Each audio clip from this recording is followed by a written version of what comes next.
Hello and welcome to Recyclist. I'm your host, Eric Provost, and today I'm being joined by a really interesting guest. I'm very excited to talk to this gentleman. Please help me welcome to the show right now, Mr. Kenneth Miller, the Solid Waste Agency Administrator at the City of Dubuque in Iowa, and also the President of the Board of Directors for the North American Hazardous Material Management Association, or NAMA. Thank you so much for joining me today, sir. Thank you. So, for those who might not be familiar, um, I want to touch on your time in Dubuque, but what is NAMA for those who might be unaware? Yeah, so NAMA it's North American Hazardous Materials Management Association, as you said, and it's a professional association for primarily for people who operate municipal, government-run household hazardous materials acceptance facilities, and then depending on the state laws, in some states they also um, accept like very small quantity generator hazardous waste from businesses. And so it's primarily that professional association for people who operate those facilities, and then the vendors who uh, service those facilities. So the companies that are picking up the hazardous waste and taking them for final disposal and treatment and stuff. So Very nice. And I've got to say, this seems like something that has been in the purview of your career for some time. Not only do you serve as the president currently of the board of directors, but this is also something that I see that you have a hand in, just not necessarily with NAMA, but even just hazardous material management alone. Your work at the city of Dubuque, you guys were recently recognized for your battery program, correct? that's correct. Yes, we received an award from both NAMA and one from the Iowa chapter of SWANA. So for our innovative battery collection program, take back program. Is batteries kind of a big focus of NAMA? Is that, I mean, I imagine with so many battery operated items and devices and things out there that that's probably public enemy number one for an organization like NAMA. Yeah, so right now, batteries and battery containing devices are, yes, they are one of the top items that we talk about. I would say that at our most recent conference, they dominated probably over 50% of the presentations were on battery and battery containing devices, simply because those items, if not properly recycled, have a tendency to, if they're improperly recycled or improperly thrown away, cause fires. And those fires are affecting collection vehicles. So that'd be your garbage trucks, your recycling trucks. It's affecting collections facilities.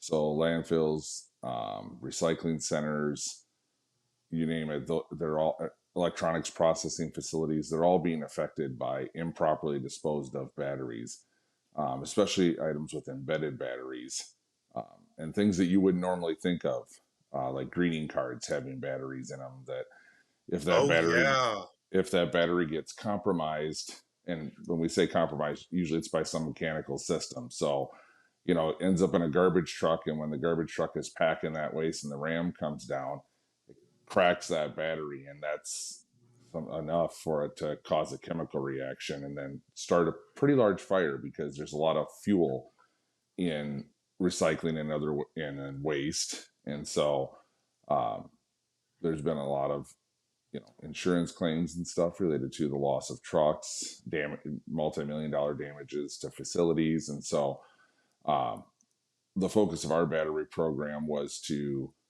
try to help get those out of the waste streams and properly collected and get all those battery containing devices collected. So, I mean, yeah, that's a great point. That's something that I never even considered. I've certainly been in the greeting card aisle at my local, grocery store or pharmacy for Mother's Day or Christmas or what have you, and I see all those adorable little cards. You open them up, and it plays a fun little jingle or something like that.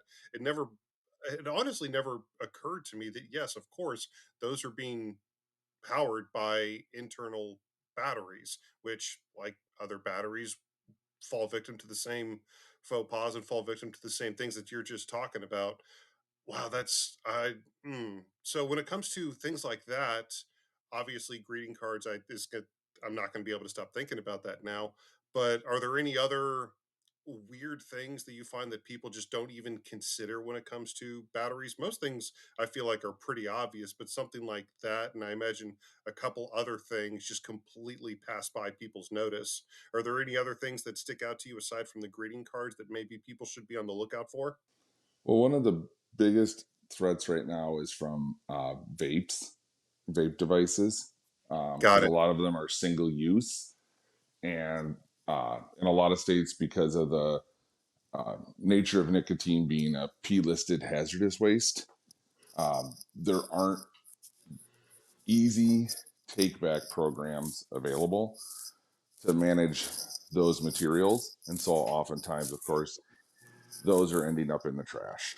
And so, I would say that of our battery presentations this year, about half of them were related to and how to manage those and how to take care of those because um, nicotine being a P listed waste really presents a lot of challenges with those. So I imagine. But to touch on a little bit more on your work at Dubuque, you are about to celebrate 15 years uh, at Dubuque. But in that time, again, you've been working with the North American Hazardous Materials Management Association, but also, just by virtue of being at Dubuque, you were a board member on the Iowa Society of Solid Waste Operators. You were a board member on the Iowa Composting Council. But to kind of further this battery thing, you also do work. Uh, Directly with Swan as part of their lithium ion battery work group, correct? that is correct. Yeah. I serve as one of the chairs for the communications committee. Yep. Yeah. Working on And some. yeah, what is that like? What kind of things do you do working with Swan in that regard? So, one of the things on the communication side we're trying to do is come up with some informational handouts that can be universal for North America, which can be a challenge because of the different collection laws in different states, but really Of just course. some ideas or not ideas, some instructions for customer or for residents, businesses on how do they can manage the materials. You know, making sure they're checking with their local hazardous waste management facility to see if they can take their battery waste. You know, knowing what programs are out there in their state. You know, where to go to look for programs that may be able to help them manage that battery material and stuff, so they can be recycled. So that's been a focus there. We're working on some different communication tools that can be replicated and used across the United States to drive some consistency too, so that the messaging stays the same whether you are currently living in Minnesota and move to Florida, or if you're even moving from Dubuque, Iowa to Des Moines, Iowa. That there's some consistency in the messaging you're going to get about how to manage those batteries. And do you guys try to primarily focus on professionals and operations that are already that their primary purpose is to try to already deal with this and try to get them trained up? Or do you try to primarily focus on exposure and education for people who might not be as aware about this stuff so that they can kind of help funnel things into the correct, through the correct way stream? Or is it kind of a mixture of the two? I'd say it's a mixture, but I would say the latter, focusing on people who and education and outreach, is really more of the focus, because that's where the items are being improperly disposed of. Usually, is just there's a lack of education about how to properly manage those or what the actual risks are to those. In communities, it'll be come to the forefront in the community if a $400,000 garbage truck burns down because there was a battery that started on fire inside the truck. But that's localized to that community. So it's trying to get that education and outreach out there to prevent those things from happening in the first place to the larger population. Yeah. And NAMA back in 2023 celebrated its 30th anniversary. It's been around, the organization's been around since 1993. And I imagine that the idea of hazardous waste material management has evolved quite a bit in the past 3 decades. Obviously, we didn't have vapes back in 1993, and the prevalence of lithium ion batteries has skyrocketed since then. Just in your time with the organization, how have you seen just the landscape of hazardous material management evolve and change? Yeah, I would say, back when NAMA started, one of the biggest focuses was on uh, hazardous waste in schools. A lot of schools, you know, during the 50s, 60s, 70s, 80s, in their chemistry and science departments, accumulated a lot of hazardous waste. Some of it extremely hazardous waste that was used in classrooms for teaching and stuff. And a lot of it initially, besides trying to get some of the hazardous items out of people's homes, was also getting it out of these schools because some of the items, they off gas, they were toxic, toxic to the people in the school building, and a lot of the focus was that. And yeah, now we've shifted where, are there still school cleanups that need to be done? Yes, but now we've definitely shifted to where batteries, battery containing devices um, are really kind of like now have replaced schools as kind of like the primary level of concern for a lot of these facility operators and how to manage.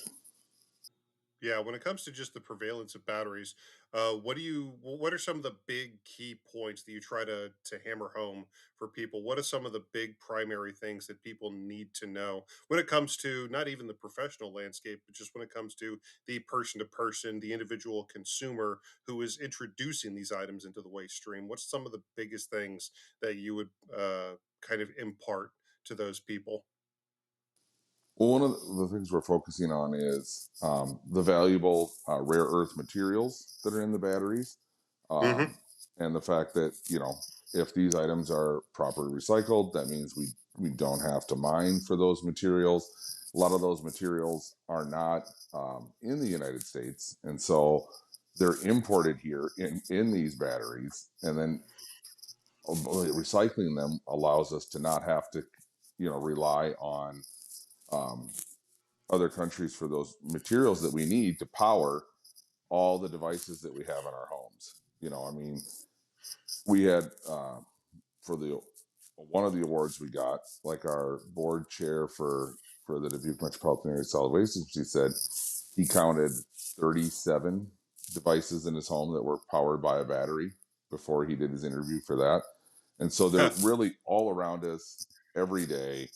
It's a great resource if we recycle those items in terms of reducing the need to mine and do other costly items to take care of those materials, but also drastically improve safety if we're recycling those items and not having them improperly disposed of. And so um, some of it's reducing barriers. We used to at the solid waste agency, we used to charge for laptop computers for recycling because of the screen that's on them. But with laptops shifting from removable batteries to embedded batteries, we wanted to make sure we were getting those devices in for recycling. So we removed the fee for those. And they're one of the items that's collected in our three stream containers that we have for our battery recycling program is laptops, tablets, phones, kind of those embedded device items. And then we just tell people we can take all batteries, which includes alkaline, even though there isn't an alkaline recycling program in the state of Iowa. Some of it is just break through the confusion. You know, you don't want people to have to read every single battery they have to figure out if it's a lithium ion or a nickel metal hydrate. It's easier to just say, bring us your batteries. We'll take care of the sorting and everything like that. Because in the end, we want to get the more high potential for fire batteries out of the waste stream. And if that means we have to take some of the lower risk batteries like the alkalines with it, that's an acceptable price to pay in order to reduce those fire risks and stuff. Yeah, that's an interesting point about the lack of alkaline battery legislation in Iowa. We talked briefly about the past 30 years of hazardous waste management, but with you talking about the these rare material reclamation, I think if I had to guess, I would say that's going to wind up becoming more and more of a focus of stuff like this as we continue to manufacture more and more and use up more of kind of the available resources. And like you said, many of these aren't even available naturally within the US. So as programs like this evolve, I could certainly see the need for more and more of a focus on just trying to get some of these materials back, which itself is going to require more comprehensive legislation. I'm sure as we focus more on recovering these materials, there's going to be a much bigger need to make sure that it's done correctly. I think the alkali battery idea may just kind of be the tip of the iceberg. So, all of that to say, do you think in the future, do you think that a big part of the function of NAMA and even hazardous material management in general could become kind of legislative lobbying and trying to make sure that the correct rules, regulations, and laws are put in place to make sure this is all being done properly before it gets too out of hand?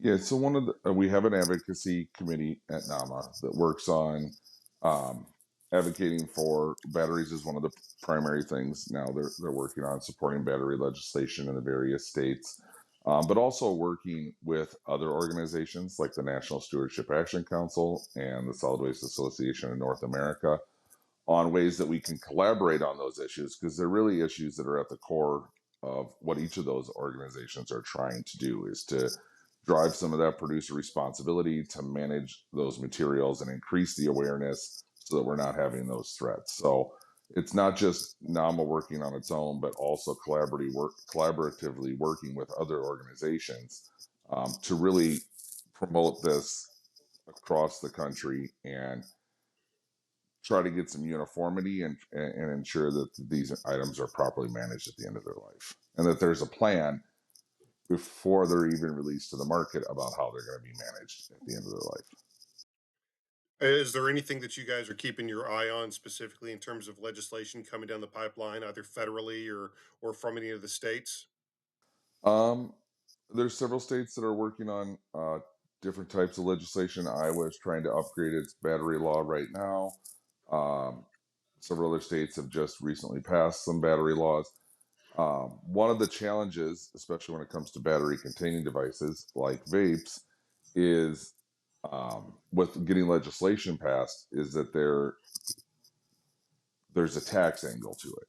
And so, one of the challenges I know they saw in the state of Washington with passing uh, regulation related to vapes and producer responsibility with that was when they looked at okay, if we eliminate these flavored ones and things like that, that's going to reduce the amount sold, which is going to reduce the tax revenue coming into the state. Um, and so that can be a challenge because once you start looking at reductions in money coming into the to a state's coffers, there's also some considerations that come into play there, even when you're talking about something that's a health hazard along, in terms of vaping itself, along with an environmental hazard that it can cause fires. But there are multiple challenges there, and it's you always have you know industry on the other side that of course wants to protect the product they're selling and be able to protect their profit margin. So there is that back and forth, and there's a lot of navigating that has to be done to ensure that public safety remains at the forefront of why we're trying to manage these items. Of course, and when it comes to the battery aspect, I'm is just the biggest safety aspect, just the potential cracking of the batteries and the fires that they can cause, or are we talking toxicity levels? What are some of the things that people should kind of be aware of in that regard? Is it mostly just flammable, or is it fumes, or any type of potential acidic liquid? So fire would be the primary concern. Of course, depending on the type of battery, it's going to off gas while it's doing it. It can also be toxic. But fire would be the primary one. The industry has responded. I mean, there are thermal cameras that drive water cannons now that monitor facilities so that in the event that a fire occurs, they can start dousing it with water right away. But if it's a lithium fire, those can reignite very easily. I know our own agency here, we spend a significant amount of money on a thermal camera that monitors our site 24/7 and pans kind of our working face of the landfill to monitor for fires after hours. We've had several after hour fires over the years that require a response from the fire department, our own staff, to manage those fires, usually late at night. And so there's a lot of expense that goes into that. So it's kind of, fire is the primary, I would say, driver of trying to properly manage these is to reduce those risks. And I'm glad you brought up the camera because, we talk about technology and the batteries and the problems that they cause, but technology could also be a big boon in helping us deal with these. The thermal camera you just talked about, I imagine, is probably an incredibly useful tool for you guys. Is there any other technology out there that you guys are looking at in terms of helping this country or helping operators or landfills or other organizations deal with the the management of hazardous waste? Yeah, there's several technologies out there right now for material processing facilities. There's companies that using X-ray can you dump the material that's coming to the facility in a hopper. It X-rays what's in there, and then as the material comes out of and down the sort line, it uses lasers to identify the items that have batteries, so they can be picked off the sorting lines and not go through the additional mechanical systems where they could cause fires or explode.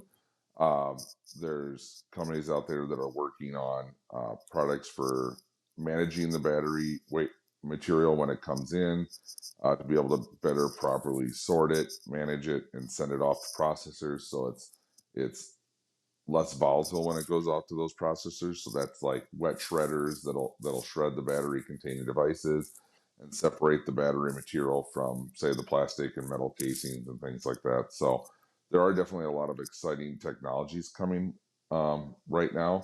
And then like the X-ray machines are driven by AI. So AI has a huge potential to help with managing these waste streams. Batteries are one right now, but utilizing that technology along with the X-ray may help of us eventually identify other items that should be sorted out of the waste stream that would be beneficial. So a lot of exciting things going on right now. I actually spoke to a young gentleman a couple weeks ago in regards to AI and using it within the solid waste landscape. So, in this regard, the AI is basically just used to identify the batteries themselves so that they can be separated from the rest of the waste stream. Yes. Yep. Yep. Yeah. So And it's using the X-ray technology to identify those batteries and then pinpointing them on the sort line so they can be pulled off. very, very interesting. When it comes to maybe individual purchases, are there any special receptacles, any special tools, or anything at the consumer level that might help people in this regard? Well, one of the things that can help is when you're buying something with that's rechargeable, ensuring that it's a UL listed product and it's not Yeah. a cheaper battery driven product where it doesn't have all those certifications in it. That can help you protect you at home because oftentimes if batteries catch fire in the home, it's during the charging and it's those lower price, lower quality products. Often, the charging mechanisms aren't as well designed as they should be, and that's where these batteries will overheat and explode in the home. Um, there's some terrifying videos out there of batteries that have exploded on people in elevators Yeah. and things. So really, it's being the purchaser being conscious of if this item is so much cheaper than say the name brand component and it's got a rechargeable battery in it, there may be a serious risk there for you at home. with charging that item. So, Yeah, what is in my pocket? Am I okay with it being there? yep, exactly. And we're just as we're talking, we're just a couple days out from Archon with Swana up in Columbus. Are you guys going to be coming down? Yeah, yep. I'll be there. I have to do two presentations on our battery program here in Dubuque. So, really looking forward to that. Really looking forward to some of the other presentations there. I know there's several that focus on this issue. So, Yeah, and I wanted to bring that up because I know that you guys actually have your own events. You recently held one in Naperville in September, I yep, believe, correct? yes, for Nama. Yep, yeah. Back in So, September, yeah, we had the event in Naperville, Illinois, with people from across North America. so is that is training certification? What do you guys do? So a little bit of everything. So usually at the annual conference, there are anywhere from 5 to 8 trainings offered, typically on the couple days before the conference and the last day after. Those include like a 24-hour HAZWOPER certifications, DOT trainings, facility management trainings for those who operate hazardous material collection facilities, and then there's the conference as part of it. So that's sessions, keynote speakers. Um, we do tours of local facilities. So it really kind of covers all the bases. Very nice. And the again, the last one was in September. That was the annual Yes. conference. So the next one's not Yes. going to be till next September. It'll be next either September or October. We're still working on some logistics there, but we're hoping to announce that rather soon. Awesome. And anybody looking to, kind of get into the fold with NAMA, where would you recommend people kind of begin? How can people learn more about the organization? If they can reach out to you, if they want to become, you know, part of this management, this hazardous waste management association.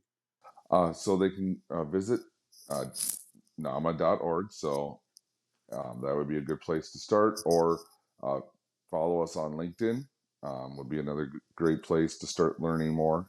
We do regular posts on there about some of the things going on across the country, and it's good for our different chapters. Good way to get involved with the chapters. So we have 10 regional chapters that cover North America, so you can be involved at both the chapter and the association level. But definitely those two places, LinkedIn and the website, would be a great place to start. Um, and they could definitely follow me on LinkedIn too, and ask me any questions that they would have. I'll be happy to answer them. And just so there's no confusion, NAMA, it would be NAHMMA in this Yes. regard. So, Yes. but yeah, if you want to check those out, definitely check out all the work that they're doing up in Dubuque. Check out all the work that NAMA is doing. And when it comes to like the education materials, do you guys have those available in like slide presentations or videos or anything like that? Are there any what educational resources uh, do you guys have, or would you point people to? Yeah. So for NAMA members, and the member area, we have all the presentations from the past conferences on there. The membership directory is a great way to like, if you see a presentation like, oh, I want to get some more information from that, you can go to the membership directory and find the presenter there and reach out to them and contact them to get more information. There's a Google Groups forum where people ask questions, share information there. So a lot of informational sharing and stuff going on. Yeah. And I've got to imagine the battery issues specifically. It's like there's so many small batteries out there that could so easily get missed, but it still winds up being such a huge problem. I feel like every week I see another headline about another landfill fire. Mm-hmm. Yeah. There's definitely a lot of risks there. So Yeah, but definitely check out everything that they're doing at NAMA. Make sure to check out Mr. Miller on LinkedIn. Like he said, if you guys want to learn more about this organization and all the work that they're doing, and I know we're just a few days out, but if you happen to be in the Columbus, Ohio area in a few days, specifically next week, the 11th through the 16th of November 2025, go ahead and join us at Archon up in Columbus, Ohio. Like you said, sir, you're going to be doing multiple presentations on uh, batteries and hazardous waste management and stuff like that. So you can meet my guest and you can see all the stuff that they're doing firsthand. So, Mr. Miller, I want to thank you again for spending some time with us today and educating us a little bit on this issue. Awesome. And hopefully, I'll see you in a few days. And for everybody out there listening, once you guys check out Nama, if you would, please do me a personal favor and make sure to check out everything going on at Diamond Scientific. You can check them out online at diamondsci.com, including a brand new line of groundwater sampling. Items, groundwater sampling devices that were just added to the website recently. And if you want to set up a personalized presentation, you can even call 321-223-7500. I want to thank you all once again for checking out Recyclist this week with us. I've been your host, Eric Provost, and we will see you back here next week. Thank you.